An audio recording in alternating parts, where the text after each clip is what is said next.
Tuhan, hari ini kita masih bisa bertemu dalam ibadah online. Kita akan mulai cari ibadah kita hari ini. Kita mau masuk dalam doa. Bapa kami yang di surga, terima kasih Tuhan atas kesempatan yang indah ini Bapa. Kami sangat bersyukur kepadamu Tuhan, masih diberi kesempatan untuk berkumpul beribadah kepadamu Tuhan, meskipun online, tapi kami percaya Engkau hadir di tengah-tengah kami ya Bapa. Kiranya Engkau yang menyucikan, menguduskan, melayakan kami di hadapan-Mu Tuhan. Kiranya setiap pujian, penyembahan yang kami naikkan dapat menyenangkan hati-Mu Tuhan, dapat menjadi dupa yang harum di hadapan-Mu.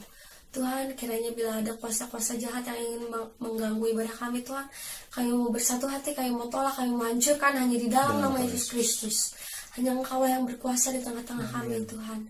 Kiranya Engkau yang beracara Tuhan dari awal, pertengahan hingga akhirnya nanti Tuhan. Kami siap untuk memulai ibadah kami ini Tuhan, hanya di dalam nama Tuhan Yesus Kristus, Juru Selamat kami yang hidup.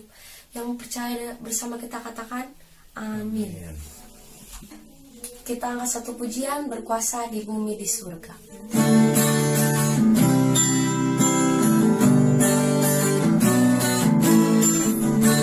Berkuasa di bumi di surga, bertahta dalam kemuliaan. Dialah Tuhan Allah kita, namanya berkuasa, membebas umatnya. Berkuasa di bumi di surga, bertahta dalam kemuliaan. Dialah Tuhan Allah kita, namanya berkuasa, membebas umatnya. Betapa hebat, betapa kuat, dahsyatnya Allah kita. Dia berjaya atas semua perbuatannya. Betapa hebat, betapa kuat, dahsyatnya Allah kita. Dia bernama Yesus Raja segala raja, Tuhan Allah kita.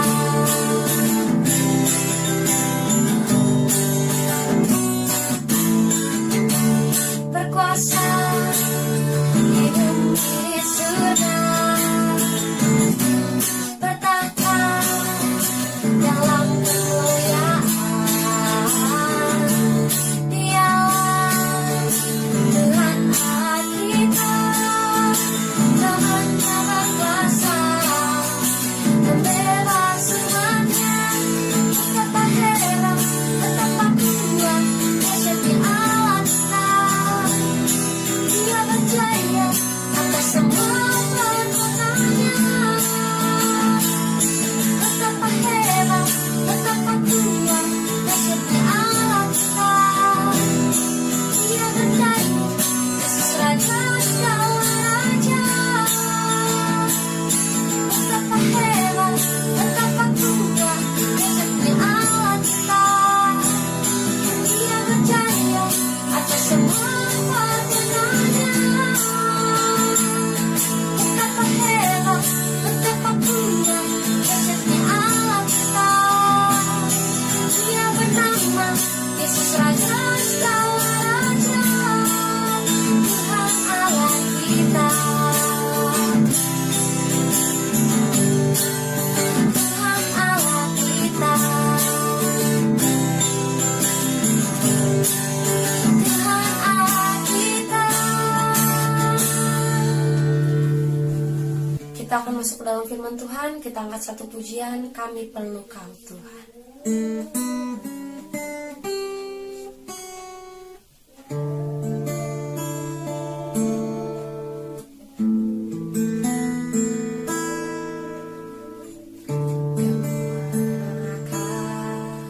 Kami mencari kasih sejati. Kemanakah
Terima kasih Bapa atas segala kebaikan-Mu Tuhan yang selalu Kau nyatakan di dalam kehidupan kami. Bila saat ini Tuhan kami sudah memuji memuliakan nama-Mu, kiranya apapun Tuhan, baik pujian, penyembahan yang kami berikan dapat menyenangkan hati-Mu ya Bapa. Bapa, saat di siang hari ini Tuhan, kami akan mempersiapkan hati dan pikiran kami untuk menerima kebenaran firman Tuhan. Bapa, penuhi kami dengan Roh Kudus-Mu Tuhan, sempurnakan kami Bapa, agar apapun Tuhan yang disampaikan oleh hamba-Mu dapat menjadi rema dalam kehidupan kami, dan kami juga dapat merenungkannya setiap hari ya Bapa. Bapa, kiranya Engkau memberkati, melawat, menjamah hamba-Mu Tuhan, Om Daniel yang akan menyampaikan kebenaran firman-Mu. Biarlah apapun Tuhan yang disampaikan berasal daripada-Mu dan dapat memberkati kami semua ya Bapa. Terima kasih ya Bapa, hanya di dalam nama Tuhan Yesus Kristus, Juru Selamat kami yang hidup, kami sudah berdoa dan mengucap syukur. Haleluya. Amin. Shalom, jemaat yang dikasihi Tuhan. Senang sekali kembali kita boleh berjumpa secara online dalam ibadah kita pada hari ini. Semua karena kebaikan Tuhan yang terus memelihara kehidupan saudara dan saya, sehingga kita boleh ada sebagaimana kita ada pada hari ini. Mengucap syukur juga untuk para hamba-hamba Tuhan yang sudah melayani dalam pujian, penyembahan, juga doa. Kiranya Tuhan terus pakai lebih dahsyat lagi dalam pelayanan, dan terus berkat Tuhan mengalir dalam kehidupanmu. Puji Tuhan. Hari ini kita masuk dalam bagian yang kelima dari 7 seri khotbah yang sudah saya siapkan, yaitu yang berjudul 7 musuh di tanah perjanjian. Ada 7 bangsa yang harus dikalahkan bangsa Israel, yang merupakan gambaran dari 7 musuh yang harus kita kalahkan. Di mana di minggu-minggu yang lalu kita sama-sama sudah belajar, yaitu bagaimana kita bisa mengalahkan bangsa Het yang pertama, yaitu bicara tentang teror. Kalahkan dengan iman yang teguh, yang berdiri di atas kebenaran firman Tuhan. Lalu ada bangsa Girgasi yang berbicara tentang keduniawian, yaitu kita harus punya benteng yang teguh, suatu filter yang kuat, yaitu firman Tuhan, dan memberi diri dipimpin, dibimbing oleh Roh Kudus. Lalu ada bangsa Amori, berbicara tentang kesombongan, bagaimana kita harus mengalahkan dengan karakter rendah hati, yaitu karakter yang bisa muncul karena kita menyadari bagaimana kita pada hari ini, apa yang kita punya, apapun keadaan kita hari ini, semuanya dari Tuhan, untuk Tuhan, dan oleh karena Tuhan saja. Lalu minggu lalu kita sama-sama sudah belajar mengenai bangsa Kanaan, berbicara tentang kedurhakaan, bagaimana kita bisa mengalahkan sikap durhaka dengan kita selalu punya sikap yang hormat, yang tunduk, yang taat kepada otoritas dengan tetap memegang kebenaran firman Tuhan. Puji Tuhan, hari ini kita akan membahas musuh kita yang kelima, yaitu bangsa Feris. Pengertian kata Feris pada zaman itu adalah orang-orang yang memisahkan diri. Jadi bangsa Feris punya karakter, dia tidak mau bercampur dengan bangsa lain, dia memilih memisahkan diri ke daerah-daerah, ke desa-desa yang tersembunyi, yang terpisah dari banyak orang, sehingga mereka dinamakan suku bangsa Feris. Dan sejarah mencatat bahwa tempat tinggal mereka memang berada dalam suatu desa-desa yang terpencil. Ya, jadi bangsa Feris adalah melambangkan daripada suatu perpecahan, yaitu memisahkan diri, yaitu berbicara tentang tidak ada unity, tidak ada kesatuan. Mengapa Tuhan memberikan suatu perintah kepada bangsa Israel untuk memusnahkan bangsa Feris yang melambangkan perpecahan tersebut? Apa dampak daripada perpecahan itu tersebut sebenarnya? Firman Tuhan mencatat 3 hal yang diakibatkan oleh adanya suatu perpecahan. Jadi ada dampak dari perpecahan itu. Yang pertama, mari kita buka firman Tuhan kita dalam Mazmur 133 ayat 1 sampai dengan yang ketiga. Mazmur 133 ayat 1 sampai yang ketiga. Saya akan bacakan. Nyanyian ziarah Daud. Sungguh alangkah baiknya dan indahnya apabila saudara-saudara diam bersama dengan rukun. Seperti minyak yang baik di atas kepala meleleh ke janggut, yang meleleh ke janggut Harun dan ke leher jubahnya. Seperti embun gunung Hermon yang turun ke atas gunung-gunung Sion. Sebab kesanalah Tuhan memerintahkan berkat, kehidupan untuk selama-lamanya. Puji Tuhan. Dampak yang pertama akibat tidak ada unity adalah suatu berkat yang terhalang. Sebenarnya Tuhan sudah menyiapkan berkat dalam kehidupan kita. Berkat yang pasti dan bukan mengawang-awang. Sepasti dan sejelas seperti minyak yang dicurahkan di atas kepala. Lalu minyak itu akan meleleh turun ke janggut, ke jubahnya Harun, dikatakan firman Tuhan tadi. Ketika minyak dicurahkan itu pasti meleleh. Dan sepasti itulah berkat yang dinyatakan oleh Tuhan dalam kehidupan kita.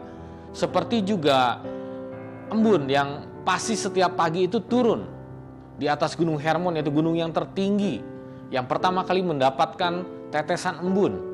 Dan embun itu akan mengalir terus sampai ke Gunung Sion. Berbicara tentang berkat yang baru setiap pagi, setiap hari yang Tuhan sediakan dalam kehidupan kita, yang mengalir terus turun dalam kehidupan kita, kepada anak kita, kepada keluarga kita, kepada usaha pekerjaan kita. Semuanya sudah Tuhan siapkan dan Tuhan berikan dalam kehidupan kita.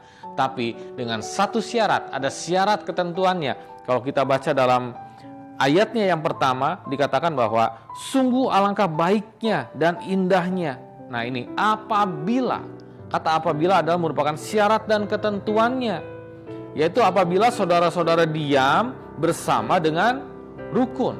Di sini berbicara tentang sebuah kerukunan. Dalam kerukunan pasti ada persatuan. Orang yang rukun pasti tidak ada perpecahan. Semuanya bisa hidup berdampingan, tidak ada saling merasa menang sendiri, tidak ada saling rasa memusuhi satu sama lain. Semuanya hidup dalam satu ikatan, yaitu kasih.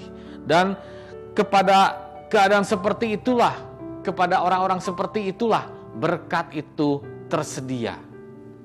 Jadi jelas bahwa Tuhan membawa kita masuk dalam penggenapan janji Tuhan untuk agar supaya hidup kita diberkati. Tapi ada harus yang kita lakukan, yaitu menumpas habis bangsa Feris yang melambangkan perpecahan. Karena perpecahan bisa menghalangi sebuah berkat Tuhan dicurahkan. Karena itu hiduplah dalam unity, dalam kesatuan, dalam kerukunan, sehingga berkat-berkat yang pasti, yang seperti minyak yang dicurahkan, yang seperti embun yang setiap pagi pasti turun.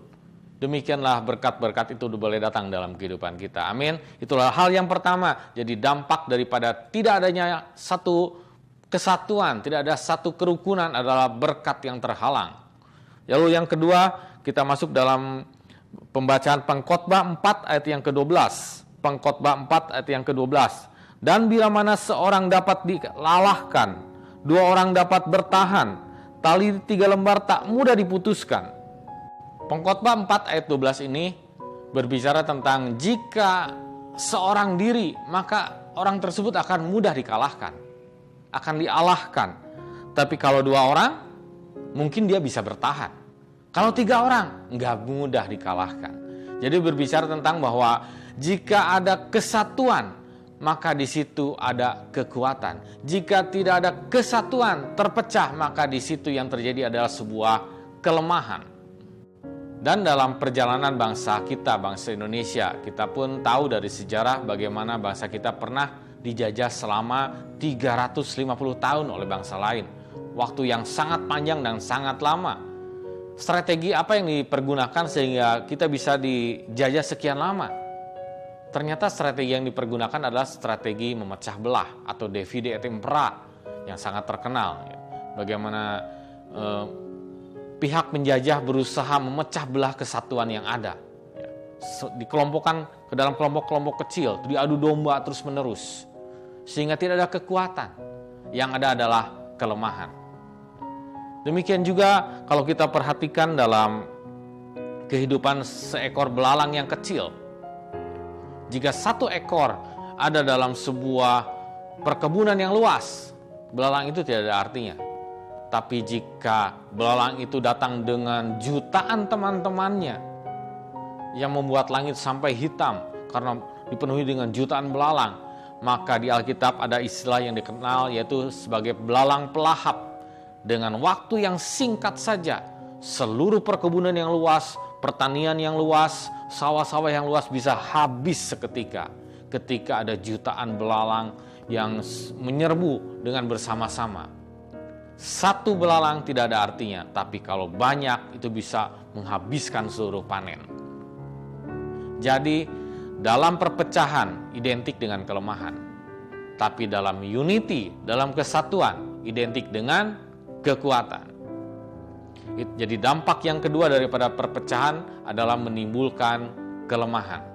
Lalu dampak yang ketiga yang bisa kita pelajari dari perpecahan tersebut, yaitu kita buka dalam Lukas 5 ayat 18-19. Dikatakan bahwa, lalu datanglah beberapa orang mengusung seorang lumpuh di atas tempat tidur.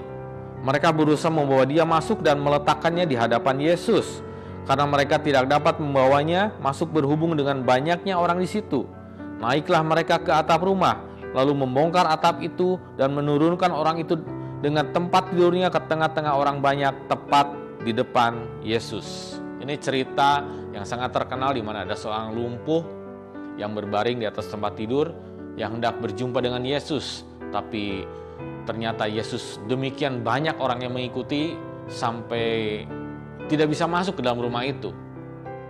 Lalu 4 orang temannya ini berunding dan mereka akhirnya memutuskan sepakat untuk bersama-sama menaikkan orang lumpuh ini ke atas atap lalu menurunkannya tepat di hadapan Yesus. Dan saudara tahu apa yang terjadi ketika kesepakatan, ketika kesatuan dilakukan oleh 4 orang itu. Orang lumpuh itu pada akhirnya sembuh, mujizat terjadi, bahkan jiwanya juga diselamatkan. Puji Tuhan. Jadi dalam satu perpecahan itu bisa mengakibatkan tertahannya sebuah mujizat. Tapi dalam satu kesatuan, dalam satu unity, itu bisa mendatangkan sebuah mujizat, sebuah keselamatan. Begitu dahsyatnya dampak daripada perpecahan yang bisa menghambat sebuah mujizat.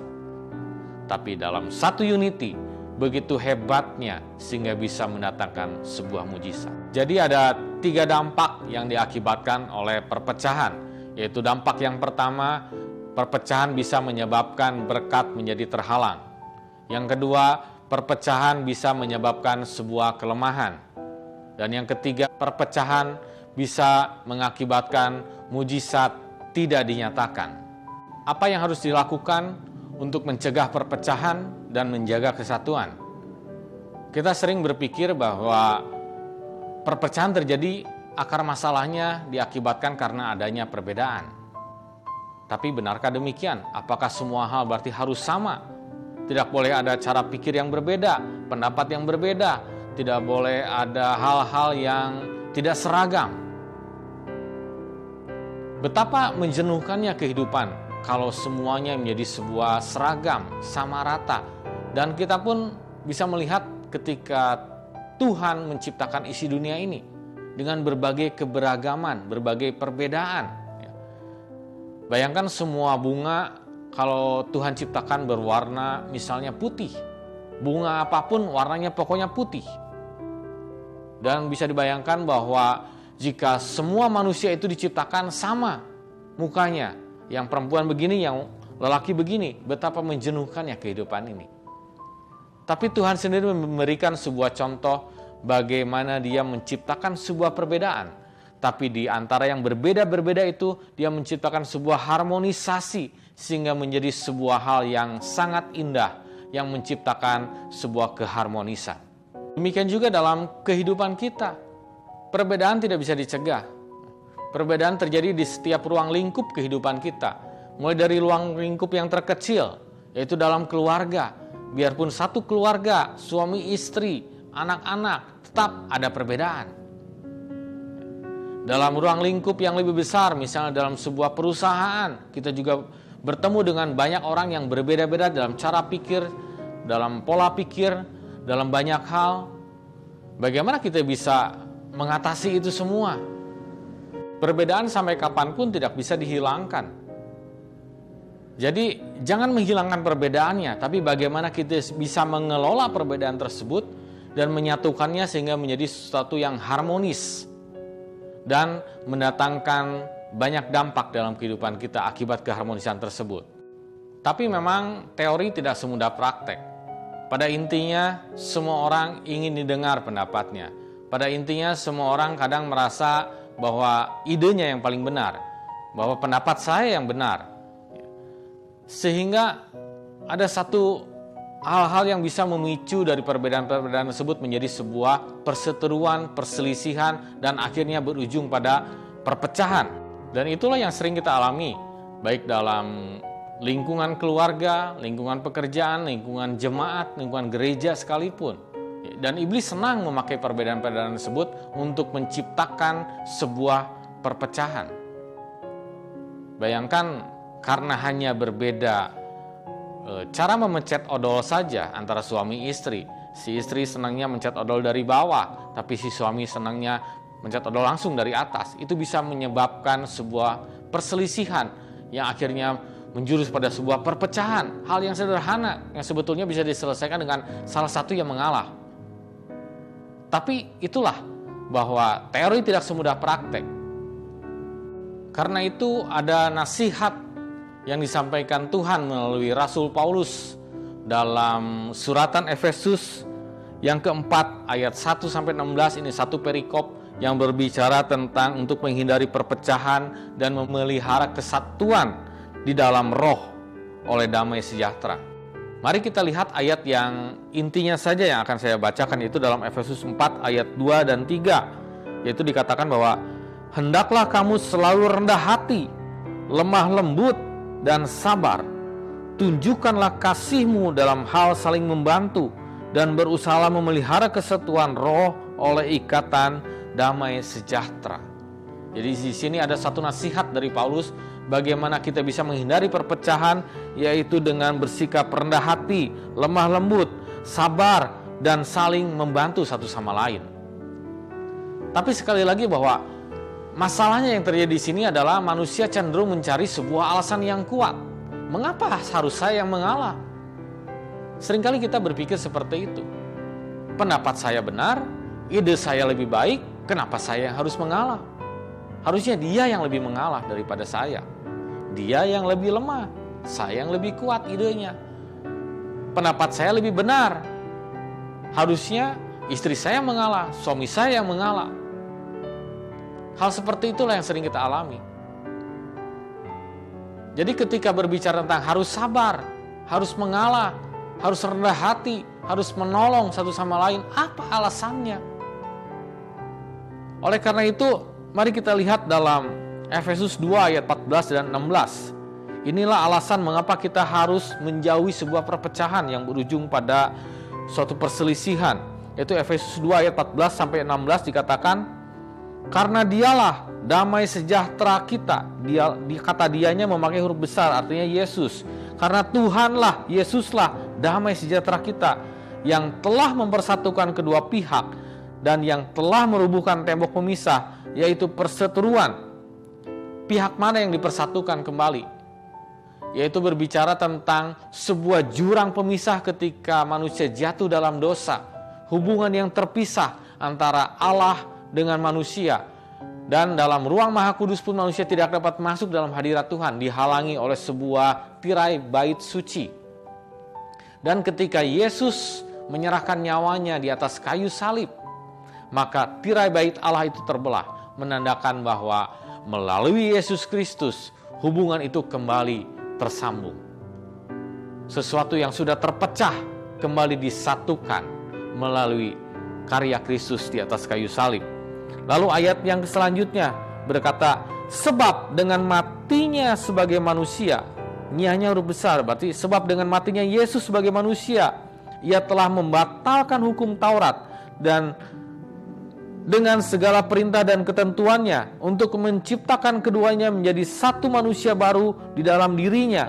Dan dengan itu ia mengadakan damai sejahtera, dan untuk memperdamaikan keduanya di dalam satu tubuh dengan Allah oleh salib, dengan melenyapkan perseteruan pada salib itu. Jadi di atas kayu salib itulah Yesus kembali mempersatukan hubungan kita dengan Allah. Ketika kita jatuh dalam dosa, manusia berusaha mencari lagi Tuhan, tapi yang diberikan adalah hukum Taurat. Jangan lakukan ini, jangan ini, jangan ini, jangan ini, jangan itu, jangan ini. Dengan segala peraturannya. Tidak ada satu manusia pun yang sanggup Bahkan melalui hukum Taurat manusia mengenal dosa.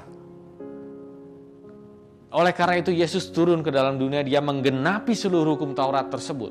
Sehingga ketika hukum Taurat itu mendakwa manusia, maka Yesus yang menjadi penengahnya. Dan Efesus 2 yang tadi kita baca tersebut berparalel dengan nasihat Paulus juga pada jemaat di Kolose. Dalam Kolose 1 ayat yang ke-20 dikatakan, dan oleh dialah ia memperdamaikan segala sesuatu dengan dirinya, baik yang ada di bumi maupun yang ada di sorga, sesudah ia mengadakan perdamaian oleh darah salib Kristus. Puji Tuhan, semuanya jika kita cermati, jika kita teliti, dalam ayat-ayat yang tadi kita baca dalam Efesus, dalam Kolose, ternyata ada satu titik, ada semuanya bermuara pada satu hal. Ada benang merahnya menunjukkan pada satu hal, yaitu salib Kristus. Dan salib itulah yang akan membuat perbedaan itu tidak akan menimbulkan sebuah perpecahan. Karena ketika seseorang memandang salib, dia melihat ada teladan Yesus di situ. Bagaimana seseorang bisa bersabar, bagaimana seseorang bisa rendah hati, bagaimana seseorang bisa saling menolong, bisa saling mengalah ketika dia memandang salib. Karena di atas kayu salib itulah ada karya Kristus, ada teladan Kristus yang diberikan. Karena salib tidak berbicara tentang kamu salah, aku benar, tapi salib berbicara tentang sebuah pengorbanan yang demikian besar, sebuah karya Kristus yang sedemikian besar yang diberikan bagi kita. Di atas kayu salib itulah darah yang tak berdosa itu tercurah. Di atas kayu salib itulah tubuh Yesus yang tercabik-cabik itu diberikan bagi kita. Di atas kayu salib itulah orang yang tak berdosa itu menjadi penuh dengan dosa. Bukan karena dia bersalah, tapi untuk menebus diri kita, untuk menyelamatkan diri kita. Jadi ketika kita memandang salib, maka dengan kekuatan yang daripada salib itulah, dengan teladan yang daripada salib itulah, kita bisa mengalah satu sama lain. Kita bisa bersabar satu sama lain. Kita bisa merendahkan hati kita. Dan kita bisa menolong satu sama lain. Sehingga alasan yang paling utama bagaimana kita bisa mengalah dalam sebuah perbedaan dan membuat perbedaan itu menjadi sebuah harmonisasi yang indah ketika kita menghadirkan salib dalam kehidupan kita. Amin. Mari jemaat Tuhan, saya undang bangkit berdiri. Sebelum kita akhiri ibadah kita dalam doa, sejenak mari kita renungkan firman Tuhan yang datang pada siang hari ini dalam kehidupan kita. Di tengah-tengah kondisi situasi yang masih sulit, di tengah pandemi, di tengah mungkin banyak tantangan pergumulan dalam kehidupan kita, dalam keluarga kita, dalam usaha kita, dalam banyak hal kehidupan kita. Dan hal-hal demikian mungkin bisa menyebabkan banyak perbedaan yang terjadi hubungan kita dengan sesama kita. Tapi biarlah siang hari ini kita boleh mengerti akan kebenaran firman Tuhan, bahwa perbedaan memang tidak bisa dihilangkan. Tapi mari kita menjaga agar perbedaan tersebut tidak membawa suatu perpecahan dalam hidup kita. Karena kita merindukan sebuah kehidupan yang diberkati oleh Tuhan. Sebuah kehidupan yang dipenuhi dengan kekuatan daripada Tuhan. Dan sebuah kehidupan di mana mujizat akan dinyatakan. Dan untuk semua itulah membutuhkan sebuah kehidupan yang rukun. Sebuah unity dalam kehidupan kita. Oleh karena itu, mari siang hari ini, walaupun mungkin ada perbedaan-perbedaan dalam kehidupan kita, dalam keluarga kita, lewat cara pikir, cara pandang kita, mari siang hari ini terima kebenaran firman Tuhan. Pandang saja salib Kristus. Pandang saja Kristus yang tersalib di atas kayu salib. Karena di sana ada kerendahan hati, karena di sana ada sebuah ketaatan, karena di sana ada darah yang tercurah, ada tubuh yang tercabik-cabik yang diberikan bagi saudara dan saya. Tidak ada lagi siapa yang benar, siapa yang salah. Mari kita saling menguatkan satu sama lain. Di saat-saat seperti ini sangat membutuhkan kekuatan dalam kehidupan kita.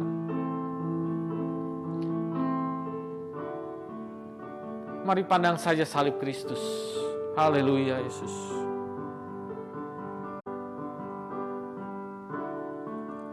Karena salib-Mu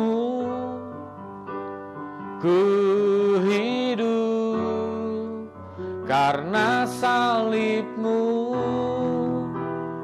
ku menang. Engkau yang berkuasa, sanggup untuk lakukan mujizat-Mu. Karena salib-Mu ku hidup, karena salib-Mu ku menang. Engkau yang berkuasa, sanggup untuk melakukan mujizat-Mu di hidupku. Haleluya, haleluya Yesus. Terima kasih ya Tuhan. Mari jemaat Tuhan, kita satukan hati di dalam doa. Terima kasih ya Tuhan buat kasih setiamu, buat berkat-Mu Tuhan, buat segala yang terbaik yang sudah Engkau berikan dalam ibadah ini ya Tuhan. Kami sungguh sangat diberkati siang hari ini Tuhan. Kami saat ini boleh mengerti Tuhan, bagaimana pentingnya dalam sebuah unity, dalam sebuah kesatuan di antara keluarga kami, di antara hubungan kami dengan sesama, dengan siapapun juga Tuhan. Ajar kami untuk menghindari perpecahan ya Tuhan. Sebab kami menginginkan sebuah hidup yang diberkati, hidup yang dilimpahi kekuatan, dan hidup yang mendatangkan mujizat yang daripada-Mu ya Tuhan. Berikan kami kemampuan ya Tuhan, untuk kami tetap memandang salib-Mu saja ya Tuhan. Sehingga kami diberikan kerendahan hati, untuk saling mengalah satu sama lain, saling bersabar, saling menolong satu sama lain. Itulah jemaat-jemaat GSPDI Philadelphia Immanuel Cimahi. Terima kasih ya Tuhan, terima kasih Yesus buat berkat-Mu siang hari ini Tuhan. Juga Tuhan berdoa bagi seluruh jemaat-jemaat-Mu Tuhan yang mengikuti ibadah online ini Tuhan. Kau berkati mereka ya Tuhan, dengan kekuatan, dengan damai sejahtera, dengan sukacita yang daripada-Mu Tuhan. Walaupun di tengah-tengah situasi yang mungkin masih sulit yang kami hadapi Tuhan, tapi kami tetap percaya Engkau selalu beserta kami, memberikan kekuatan, memberikan pengharapan yang tak pernah habis dalam kehidupan kami ya Tuhan. Terima kasih ya Tuhan, terima kasih Yesus. Menyerahkan kehidupan jemaat seminggu ke depan ke dalam tangan-Mu. Apapun yang mereka kerjakan, apapun yang mereka usahakan, dimanapun mereka Engkau sertai dan buat mereka berhasil, diberkati dalam seluruh kehidupan ya Tuhan. Terima kasih ya Tuhan. Terima kasih Yesus. Berdoa juga terus Tuhan bagi Bapak Ibu Gembala kami, bagi para pengerja semuanya ya Tuhan. Biarlah Engkau juga memberkati kehidupan mereka semua ya Tuhan. Terima kasih ya Tuhan, terima kasih Yesus. Dan kami percaya ada waktu-Mu yang indah untuk kami boleh kembali bersama-sama beribadah dalam gedung gereja Tuhan, untuk mempermuliakan, membesarkan nama-Mu ya Tuhan. Terima kasih Yesus, terima kasih ya Tuhan. Dan juga Tuhan, kami juga terus berdoa ya Tuhan bagi bangsa dan negara kami Indonesia ini ya Tuhan. Biarlah Tuhan pemulihan yang daripada-Mu terjadi Tuhan. Engkau memberkati para pemimpin-pemimpin kami ya Tuhan. Berikan mereka hati yang takut akan Engkau, hikmat yang daripada-Mu, sehingga mereka dapat mengatasi ya Tuhan semua keputusan-keputusan yang ada ya Tuhan, untuk mendatangkan kebaikan bagi kami semua ya Tuhan. Dan kami percaya kami akan keluar dari krisis ini Tuhan, dan kami akan kembali beribadah, bekerja, bersekolah secara normal ya Tuhan. Terima kasih ya Tuhan, terima kasih Yesus. Dan mari jemaat Tuhan, sebentar kita akan terima berkat Tuhan. Angkat kedua tanganmu dan katakan amin untuk setiap berkat yang kau terima. Diberkatilah keluargamu, diberkatilah usahamu, diberkatilah anak-anakmu, diberkatilah pekerjaanmu, diberkatilah kesehatanmu, dan berjalanlah dan hiduplah dalam anugerah Allah Bapa, kasih sayang Yesus Kristus, dalam persekutuan dengan Roh Kudus yang akan selalu menyertai dan memimpin kehidupanmu mulai saat ini sampai Maranatha, sampai Yesus datang kedua kembali. Semua orang percaya bersama kita katakan amin. Puji Tuhan. Selamat hari Minggu. Tuhan Yesus memberkati.